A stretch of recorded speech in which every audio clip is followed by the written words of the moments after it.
உச்சத்தை தொட்ட crypto market. Crypto மார்க்கெட்டில் லைஃப் டைம் ஹை அப்படின்னு சொல்லலாம்.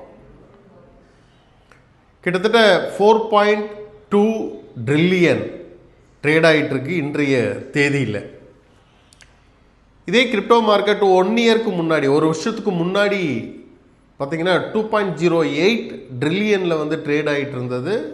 கடந்த ஒரு வருஷத்தில் இதனுடைய மடங்கு அப்படின்னு சொல்லி பார்த்திங்கன்னா பர்சன்டேஜ் அப்படின்னு சொன்னால் 100%, அதாவது கிட்டத்தட்ட ஒரு மடங்கு இது மார்க்கெட் கேப் ரைஸ் ஆகிருக்கு. தட் மீன்ஸ் வேர்ல்டு வைடாக கிரிப்டோ மார்க்கெட்டுக்கு, கிரிப்டோ இன்வெஸ்டர்ஸ், கிரிப்டோ ட்ரேடிங் அதிக அளவில் நடக்குதுன்னு சொல்லிட்டு நம்ம இதிலேருந்து தெரிஞ்சுக்கலாம். உலகம் பூரா எந்த ஒரு மார்க்கெட்டும், ஈவன் அது கோல்டாக இருக்கட்டும், ரியல் எஸ்டேட்டாக இருக்கட்டும், ஒரு 1 இயரில் அப்படியே 100% உங்களுக்கு ஒரு ரிட்டர்ன்ஸ் கொடுத்துருக்கு அப்படின்னு சொல்லி கேட்டிங்கன்னா நிச்சயமாக இருக்காது.